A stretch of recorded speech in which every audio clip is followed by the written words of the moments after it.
Beneath the fractured moon, a single drop of blood traced the curve of her porcelain throat like a lover's forbidden promise. Ilara, queen of the eternal shadows, had ruled her frost-kissed kingdom from the spires of obsidian towers for centuries, her veins humming with the ancient hunger that bound her kind to the night. But power, like the winter winds that howled through the jagged peaks of the Bloodfang Mountains, was a cruel and fickle sovereign. Her court, once a symphony of silken whispers and crimson goblets, had turned against her in a single, venomous night. Betrayal slithered from the shadows of her own throne room, where her most trusted advisor, a gaunt vampire lord with eyes like polished onyx, had rallied the nobles against her. They accused her of weakness, of allowing the werewolf packs to encroach on their borders, of letting the sun's distant threat weaken their eternal vigilance. "You are no queen," he had hissed, his fangs bared in the torchlight, but a relic, fading like mist before dawn. She had fought, of course. Her claws raked through flesh that had once bowed to her, spilling blood that steamed on the frozen marble floors. But numbers overwhelmed her, and in the end, they dragged her from her palace, chains of enchanted silver biting into her wrists, burning where they touched her undead skin. The journey to the border was a blur of howling gales and the metallic tang of her own wounds reopening. They left her there, at the edge of the neutral wastes, a barren expanse of snow-swept tundra where neither vampire nor werewolf claimed dominion. Exile, they called it. But Ilara knew the truth. It was a death sentence, slow and deliberate. Without the shadowed halls to shelter her from the rising sun, without allies to hunt for her, she would wither, her immortal fire dimming to embers. The wind clawed at her tattered gown, a once elegant cascade of black velvet, now ragged and stained with the deep red of her life's essence. She stumbled through the drifts, each step a defiance against the cold that seeped into her bones like an unwelcome suitor. The moon hung low, bloated and silver, casting its pallid glow over the endless white, turning the world into a canvas of isolation. Far in the distance, the ueves of werewolf packs echoed like mournful dirges, a reminder that she was not alone in her suffering, only in her solitude. Her hand drifted to the pendant at her throat, the one symbol she had clung to through the chaos. A ruby locket, warm against her chilled skin, said to hold the first blood of her lineage, a drop preserved from the Deusa herself in the dawn of their curse. It pulsed faintly now, as if sensing her despair, its crimson heart flickering like a dying star. Ilara collapsed against a jagged outcrop of ice-veined rock, her breath coming in ragged gasps that misted the air. The hunger gnawed at her, sharper than any blade, a void that demanded sustenance she could not provide. Memories flooded her, unbidden and sharp. The weight of her crown, the adoring gazes of her court, the quiet nights where she had gazed at the moon and wondered if there was more to eternity than survival. Now, all that remained was the sting of rejection, the bitter taste of loyalty betrayed. What was a queen without her kingdom?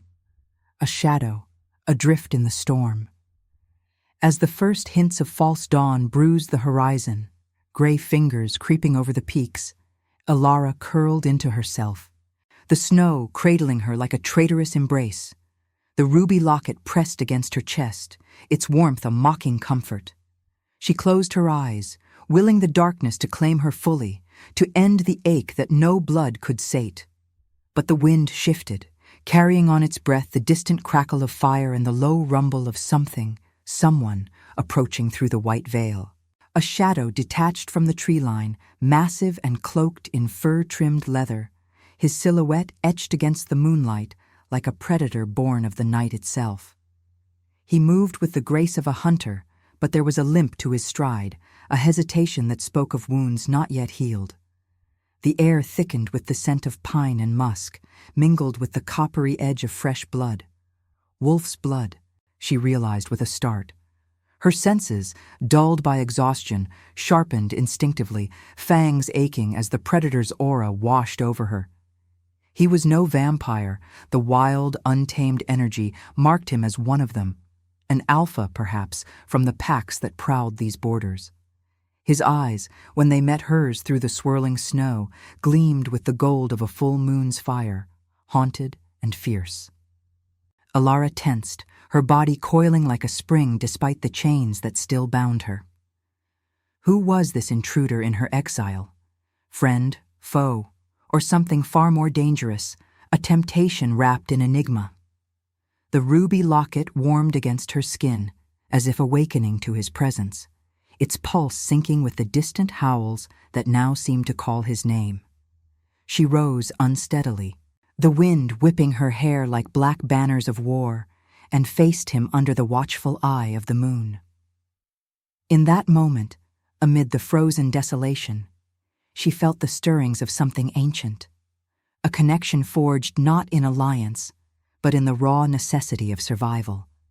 Yet fear coiled in her gut, sharp as the silver at her wrists. To trust a wolf was to invite the dawn itself upon her.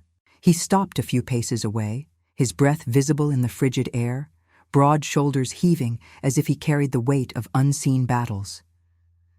"You're far from the shadows, bloodkin," he murmured, his voice a low growl laced with unexpected weariness. The ruby locket thrummed, and Ilara wondered, in the quiet terror of her heart, if this was the Deusa's cruel jest, or her only path to redemption. The Alpha's golden eyes held hers, unyielding as the frost that etched the rocks, yet shadowed by a weariness that mirrored her own fractured soul. Ilara's fangs pressed against her lower lip, drawing a bead of her own blood that tasted of iron and forgotten thrones. She did not retreat, though every instinct screamed of the chasm between their kinds, vampire and wolf, shadow and fang, eternal night against the moon's wild call. The ruby locket at her throat burned hotter now, its crimson pulse sinking with the distant weavos that wove through the gale like threads of fate. "I am no kin to your shadows," she whispered, her voice a silken thread frayed by the wind, laced with the venom of her exile. The chains of silver clinked softly as she straightened, the burns on her wrists flaring like accusations. Who was he to find her here, in this limbo of snow and silence? A scout from the packs, perhaps, come to claim the borderlands her betrayers had so eagerly surrendered. Or worse, a hunter drawn by the scent of spilled royal blood. Fear coiled in her chest, not the sharp terror of the chase, but a deeper dread. The kind that whispered of vulnerabilities long buried beneath layers of regal ice. He tilted his head, the fur of his cloak, dark as midnight pine, shifting with the motion, revealing a glimpse of armor scarred by claw and blade. Blood seeped from a gash along his ribs, staining the leather with a rich, warm hue that made her hunger twist viciously.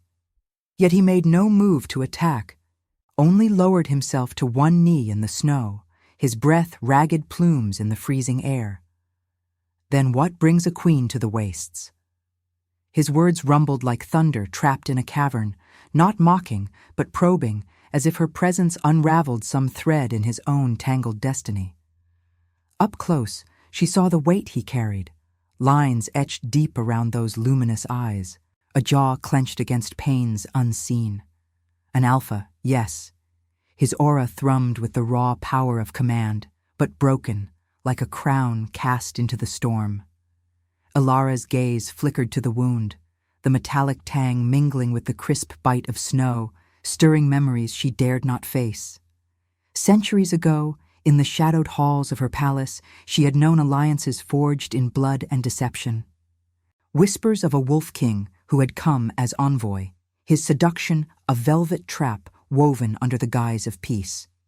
He had knelt before her then, too, his lips brushing her hand with promises that tasted of fire. But that was another life, another betrayal she refused to name. This could not be him. The Deusa would not be so cruel as to bind her fate to her destroyer. "Exile," she said finally, the word tasting like ash on her tongue. "My court deemed me unfit for the knight they once swore to serve." The wind howled in response, whipping flakes against her skin like needles of judgment. She stepped closer, curiosity warring with caution, drawn by the enigma of his stillness. Why aid her?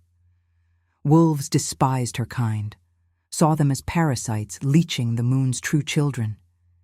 Yet here he was, not striking, but watching her with an intensity that peeled back her defenses, layer by frozen layer. He rose slowly, wincing as the motion pulled at his injury, and extended a gauntleted hand, not in threat, but offering. The packs know exile's bite. Come, the dawn creeps. His voice softened, a low timbre that vibrated through the cold, stirring something primal in her veins. Instinct recoiled. Connection was a fool's gamble, born of desperation rather than desire. She was no simpering thrall to be claimed by a wolf's gaze. Yet the ruby locket thrummed insistently, its warmth seeping into her chest like a forbidden heartbeat, urging her toward the unknown. Hesitation gripped her, the fear a living thing slithering through her thoughts.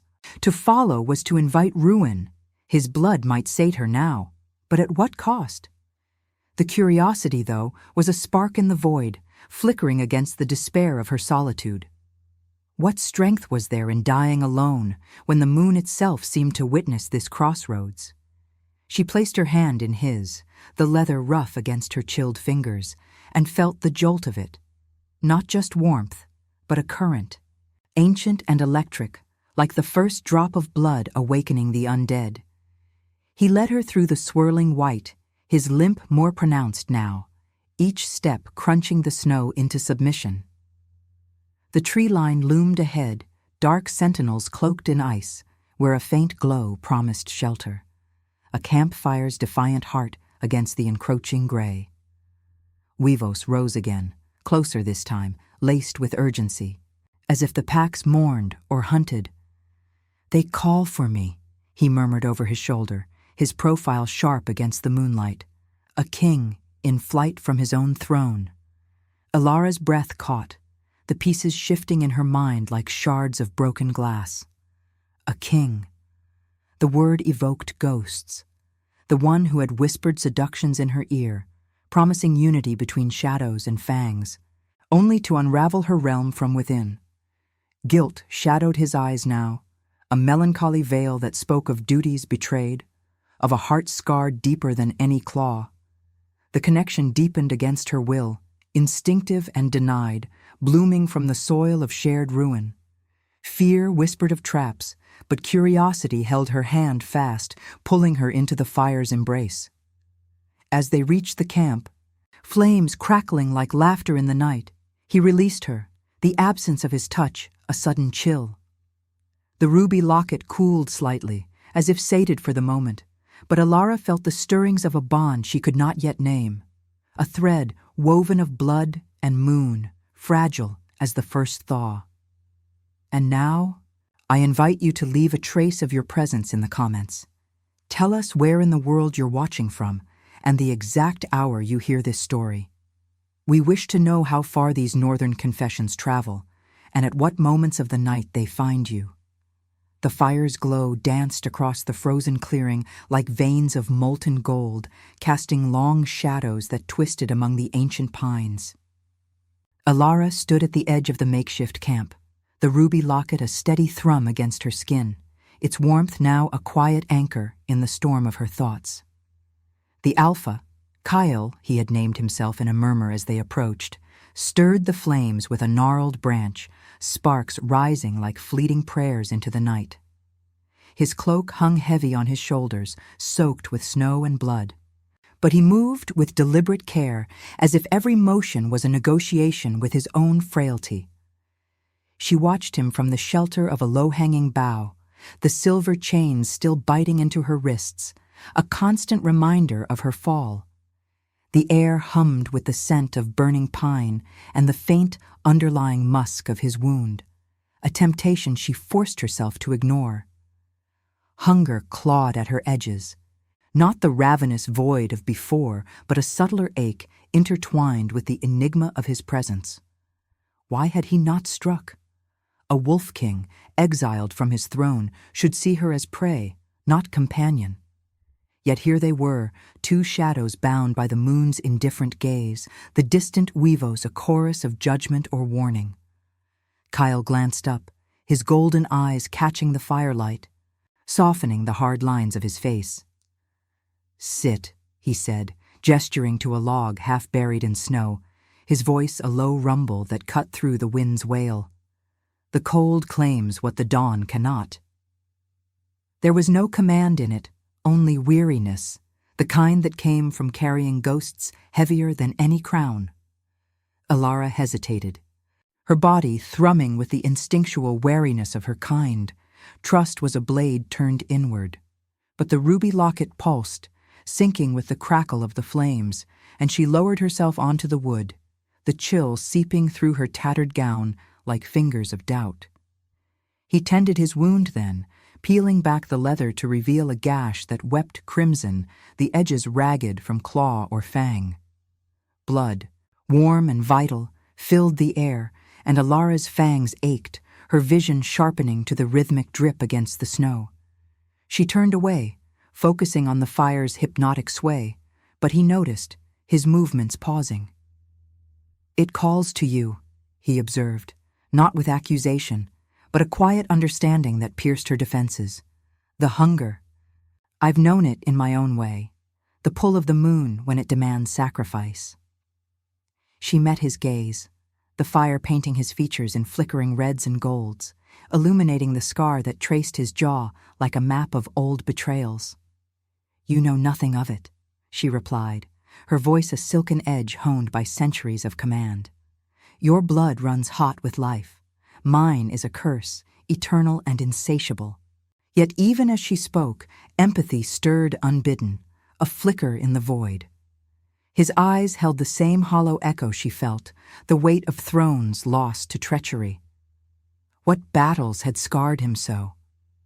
The weavos grew nearer, threading through the trees like urgent whispers, and she wondered if his flight mirrored her exile, both cast out by those they had ruled. Kale bound the wound with strips torn from his cloak, his hands steady despite the pain etching his brow. "Curse or gift, it binds us to the night," he said, settling across from her, the fire a barrier and bridge between them. "I was sent to your halls once, under flags of peace, seduction as strategy, to unravel your kingdom from within." The confession hung in the air, heavy as falling snow, and Ilara's world tilted. Memories surged, a wolf's golden gaze in her throne room, lips brushing her skin with lies wrapped in desire, alliances forged only to shatter. Him, the destroyer of her borders, the spark that had ignited her court's suspicions. Rage coiled in her chest, hot as the flames, but beneath it, a deeper wound, the vulnerability she had allowed, the trust he had exploited. "You," she breathed, rising to her feet, the chains clinking like accusations. The ruby locket burned now, a furious heartbeat against her throat. "You whispered of unity, of blood and moon entwined, only to watch my world bleed." Her voice cracked, not with weakness, but the raw edge of betrayal rediscovered. Fear and fury warred within her, but curiosity held her rooted. Why reveal this now, in the fragility of their refuge? His face crumpled, guilt etching deeper lines, a melancholy king stripped of pretense. "I was young, bound by pack oaths and a rival alpha's command," Kale admitted, his voice fracturing like ice underfoot. "To seduce the vampire queen was to claim victory without war. But you saw beyond the mask, and I could not let go, even as I struck the blow." He looked away, into the fire, where embers mirrored the blood he had spilled. The wind howled louder, carrying the snap of branches and the guttural snarls of approaching foes, his pack or hers. Shadows shifted beyond the tree line, eyes gleaming like distant stars, a common enemy closing in. Vampire hunters from her betrayed court, perhaps, or the rival wolves who hunted him for his failures. Ilara's instincts flared, her body coiling despite the chains. "They come," she whispered, scenting the metallic tang of silver and steel on the breeze, her own kind, relentless in their purge. Kyle was on his feet in an instant, drawing a blade from his boot, its edge catching the moonlight like a promise of violence. "Together then," he growled, positioning himself between her and the encroaching dark. No longer strangers, but allies forged in the crucible of shared ruin. The first assailant burst from the trees, a gaunt vampire scout, fangs bared, silver-tipped dagger glinting. Ilara lunged, her chains a hindrance but not a cage, raking claws across his throat in a spray of black ichor. Kale met the next, his blade singing through the air, wolfish strength propelling him forward despite his wound. Blood, vampire cold and wolf hot, splattered the snow, turning it to crimson slush under the moon's witness. They fought in tandem, instinctive, her shadows weaving with his snarls, a dance of survival that blurred the lines of predator and prey. As the last foe fell, gasping into the drifts, Ilara staggered back to the fire, breath ragged, the ruby locket slick with sweat and blood. Kyle slumped beside her, his hand brushing hers in the aftermath. A touch that lingered, empathy blooming into something deeper, a bond tempered in battle's fire. The warmth of it seeped through her, thawing the ice of isolation, even as guilt and desire twisted within. He could not let her go, he had said. Now, in the quiet after the storm, she wondered if she could walk away from the wolf who had both broken and begun to mend her. The flames crackled on, a sentinel against the night, while the moon hung silent, weaving their fates in silver threads. The embers of the fire whispered secrets to the night, their glow a fragile ward against the encroaching chill that seeped from the blood-soaked snow. Ilara sat motionless, her fingers tracing the ruby locket's edges, the metal now slick with the mingled ichor of their foes and the warm spill from Kale's reopened wound. The battle's fury had ebbed, leaving only the ragged cadence of their breaths and the distant weavos that mourned the fallen like echoes of a shattered vow. Her body ached, not from the silver chains that still bound her wrists, though they burned with every shift, but from the storm within. Rage at his past deceptions, a treacherous pull toward the empathy that had bloomed unbidden in the heat of their defense. Kyle leaned against a snow-dusted pine, his golden eyes half-lidded, watching her with an intensity that peeled away the layers of her guarded heart. The scar along his jaw caught the firelight, a silvery thread woven into his skin, reminding her of the king he had been, the seducer who had unraveled her realm with whispers of alliance. Yet now, in this forsaken glade, he seemed diminished, a monarch stripped of his pack's thunder, his broad frame bowed by the weight of unspoken regrets. "You fought like the shadows themselves," he murmured, his voice a low rumble that stirred the air between them, carrying the faint tang of pine and blood. Not as prey, but as queen. Ilara's fangs grazed her lip, drawing a fresh bead of crimson that she tasted absently, its bitterness a counterpoint to the warmth radiating from the locket. She wanted to lash out, to demand why fate had dragged her betrayer back into her path, but the words dissolved in the wind's howl, replaced by a deeper curiosity. What destiny bound a vampire exile to a wolf king's flight? The moon hung heavy overhead, its fractured light filtering through the branches like spilled mercury, illuminating the ruby at her throat. It had pulsed during the fight, syncing with her strikes. As if awakening from centuries of slumber, a gift she had long dismissed as mere heirloom, the preserved blood of her lineage said to whisper the Deuce's will to those worthy.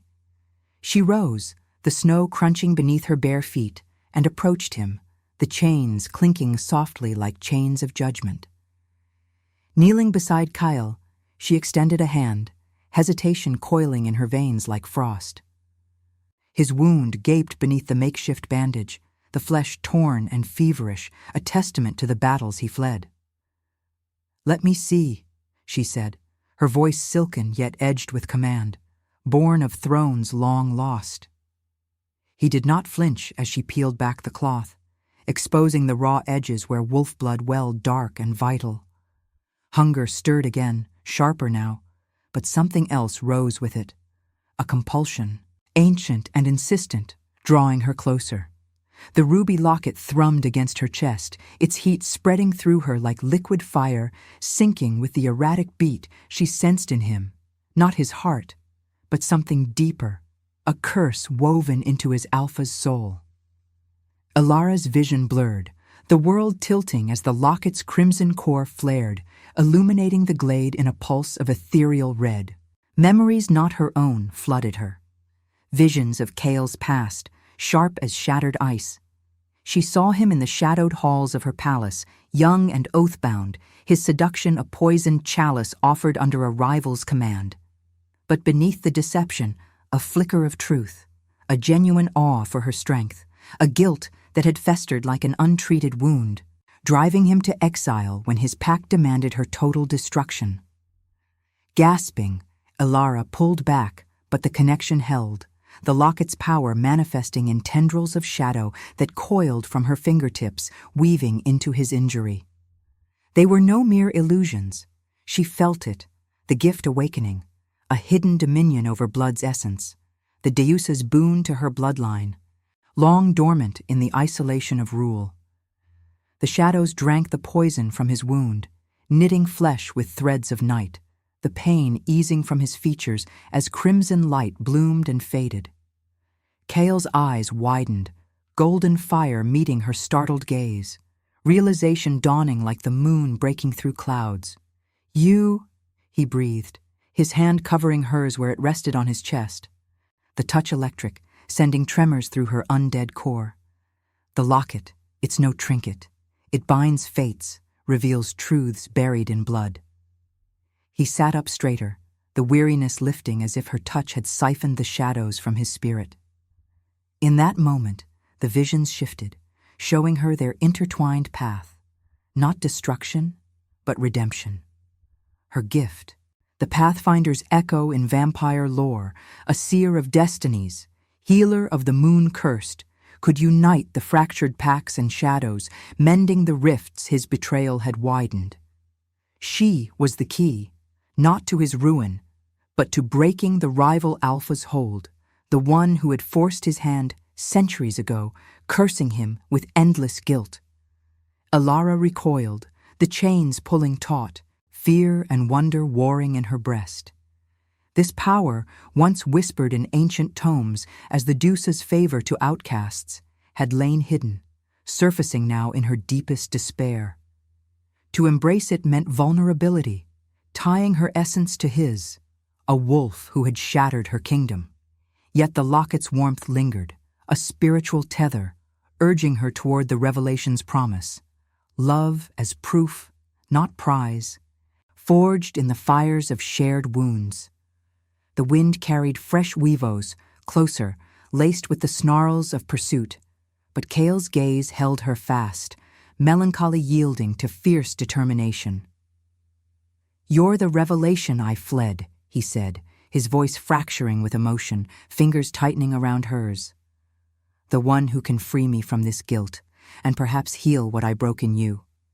The fire crackled higher, flames licking the night as if in approval, the ruby locket cooling to a steady glow. Ilara felt the stirrings of acceptance, fragile as first light on snow, her heart, long silent, echoing the moon's call. But dilemmas loomed. To wield this gift was to choose compassion over vengeance, destiny over the freedom of solitude. The shadows deepened around them, enemies drawing near, and she wondered if mercy could crown them both, or if the blood between them would demand its due. Subscribe if you believe mercy can crown even the fallen. The shadows of the ancient pines stretched like accusing fingers across the bloodied glade, the fire's embers now a sullen glow that barely pierced the thickening night. Ilara's hand lingered in Kale's grasp, the ruby locket a searing brand against her skin, its crimson pulse echoing the turmoil churning within her. The visions it had unveiled clung to her like frost, fragments of his betrayal, the rival Alpha's venomous commands that had twisted his seduction into a weapon, and now the fragile thread of redemption it promised. Yet acceptance was a treacherous path, one that demanded she confront not just his ghosts, but her own shattered throne.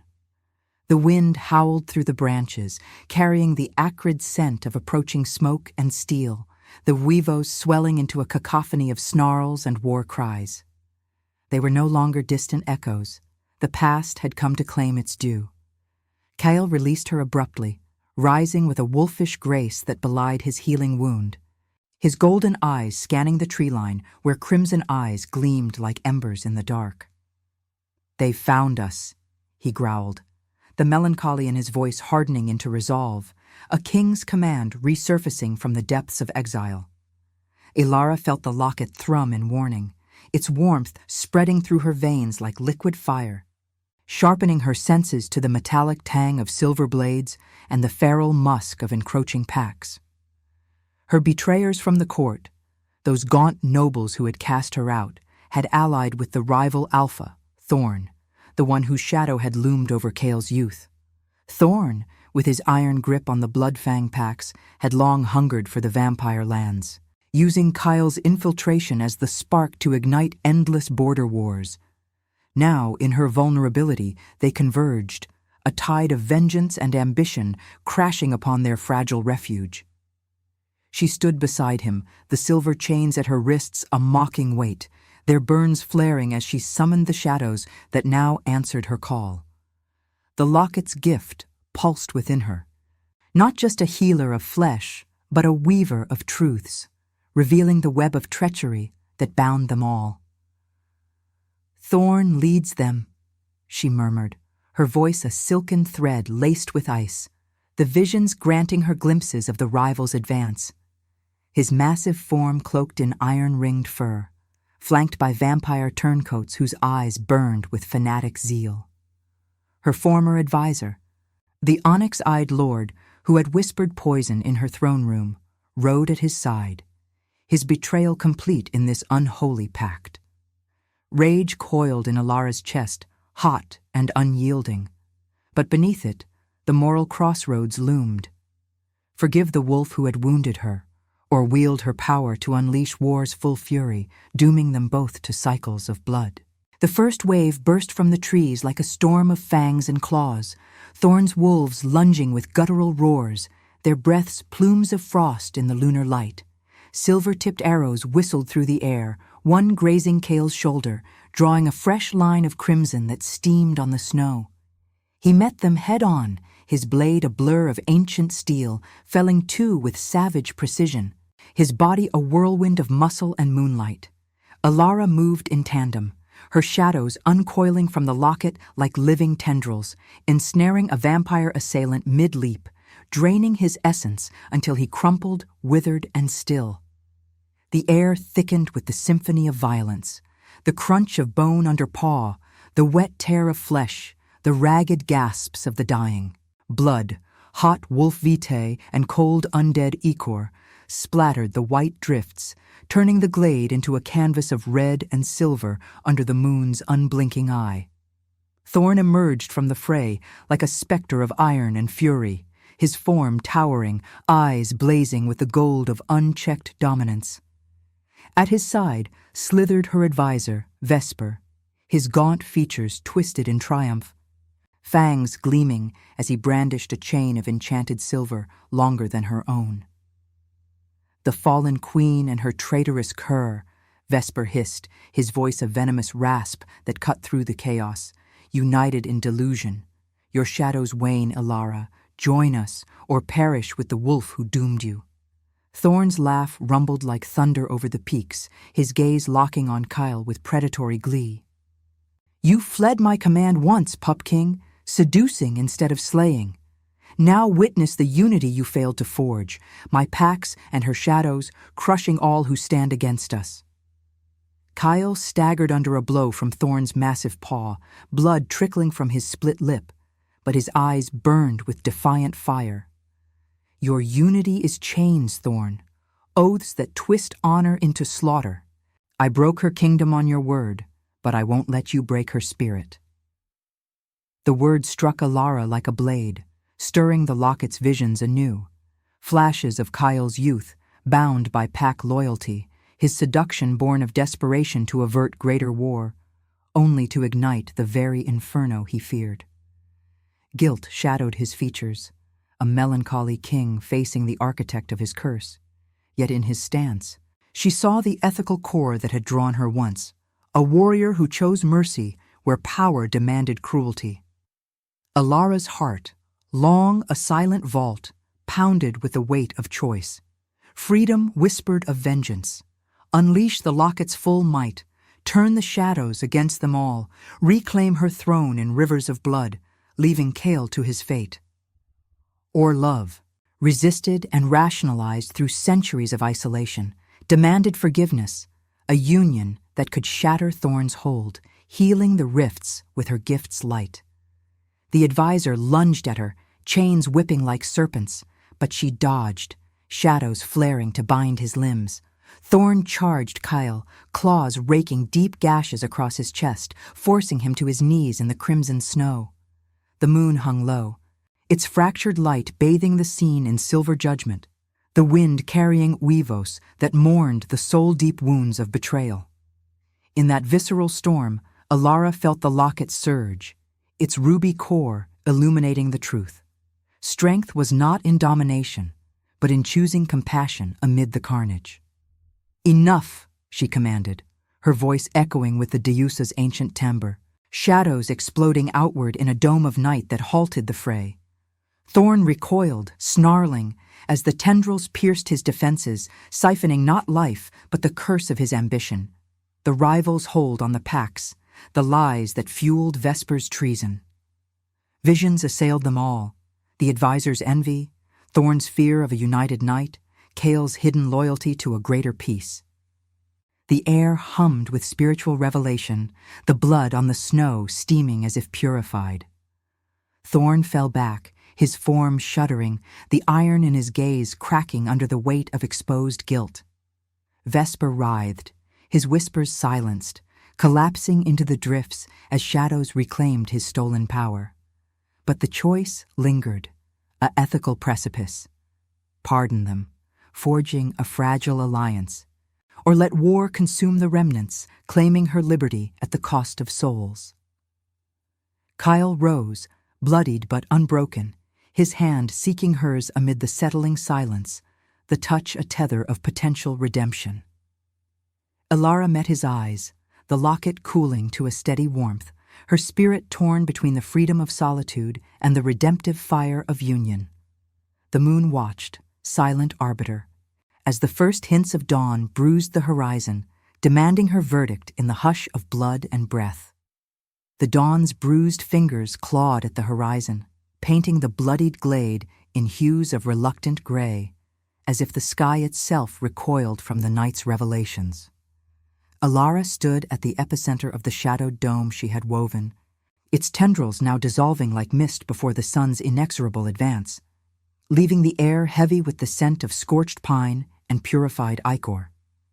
The ruby locket at her throat cooled to a gentle thrum, its crimson heart no longer a furious blaze, but a steady pulse, sinking with the ragged breaths of those who knelt in the snow before her. Thorn, the rival alpha whose iron ambition had forged so much ruin, slumped against a shattered trunk, his massive frame heaving, golden eyes dimmed by the weight of truths laid bare. Vesper, her once trusted advisor, lay twisted in the drifts, his gaunt form racked by shudders, the venom of his envy drained like poison from a vein. The remaining assailants, wolves and vampires alike, huddled in stunned silence, their weapons forgotten, the moon's fractured light fading as destiny's verdict hung in the balance. Alara's chains dangled loose now, the silver links brittle and crumbling from the locket's unleashed power, their burns fading to faint scars on her porcelain skin. Yet freedom felt like a hollow crown, for the true bonds were those of the spirit, woven from the threads of betrayal and budding redemption. She turned to Kyle, who stood bloodied and unbowed beside her, his chest rising and falling with the effort of survival, crimson rivulets tracing paths down his scarred torso like rivers of atonement. His hand, still warm from their shared grasp, reached for hers again, a silent plea etched in the lines of his weary face.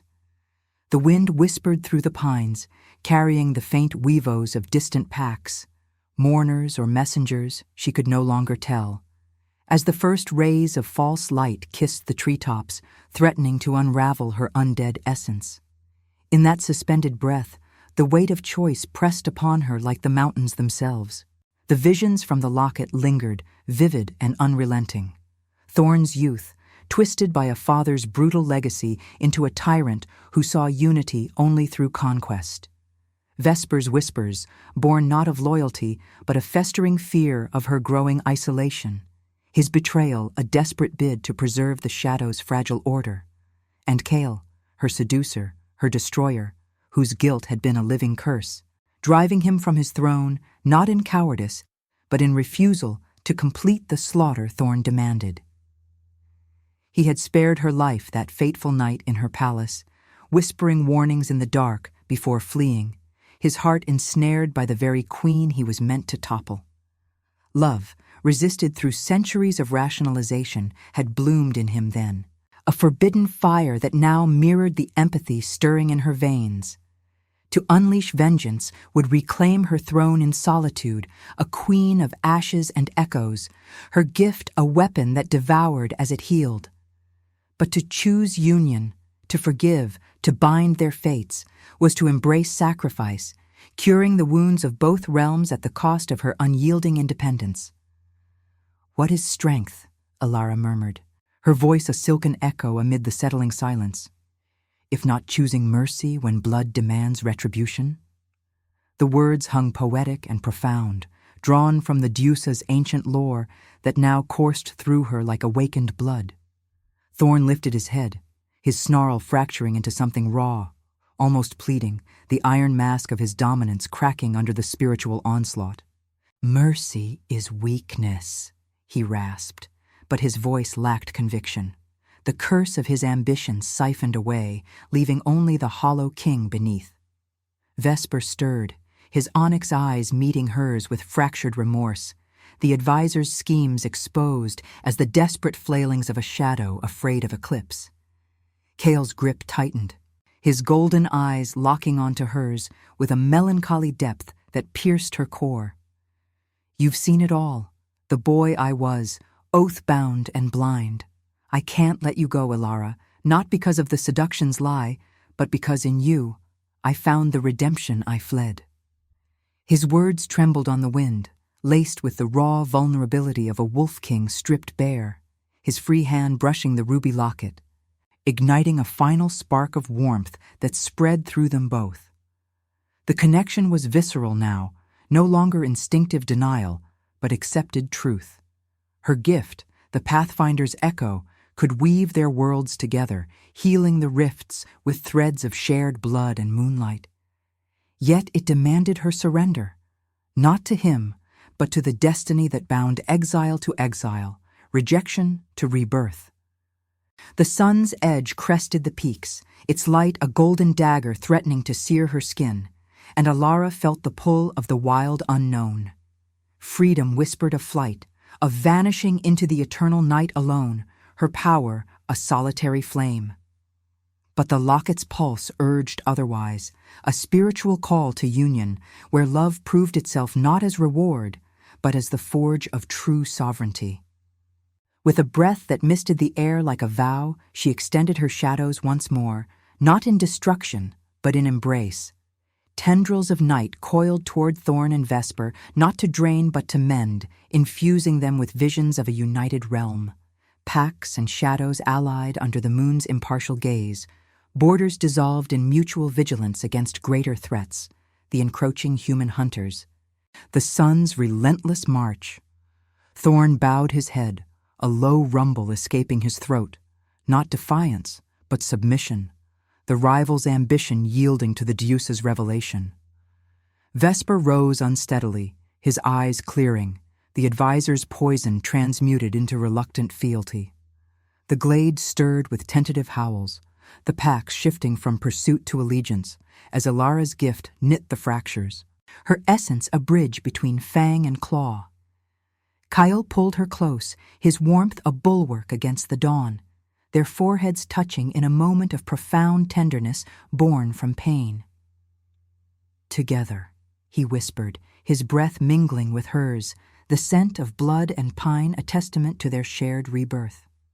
No longer queen in exile or king in flight, they stood as equals, the ruby locket glowing softly between them, a symbol of wounds healed and destinies entwined. As the sun rose fully, its rays glancing harmlessly off her skin, shielded now by the locket's awakened grace, Ilara felt the stirrings of a new eternity.